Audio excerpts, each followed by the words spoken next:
Alam mo, pag isa kang warrior, depressed ka pag nakaharap ka sa kalaban. Actually, sa panahon ni Haring Saul, ang mga mandirigma laging depressed pag humaharap si Goliath. Sino si Goliath? Si Wing Wing? Hindi si napakalaking tao na 9 foot.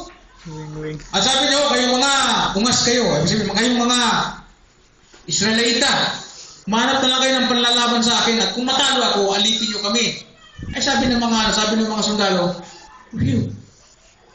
sino kayo lalaban sa kanya? Sabi, ikaw na lang. Hindi ikaw na lang. Turuan sila. Pero yung isang musmos na may gatas pa sa labi ay punong-puno ng courage. Walang takot. Mapanalanginin sa Diyos, sabi doon. Kasi mga awit siya. Punong-puno ng presensya ng Diyos ng kagalakan. Ano sabi? Ako papatay sa kanya. Minalit pa nga siya. Ginadge pa nga siya ng hari, ng mga kapatid niya. Inutusan ka lang ni tatay magdala ng pansit dito. Makikipagdigma ka na. Muli ka na nga. Sabi ng mga kapatid niya.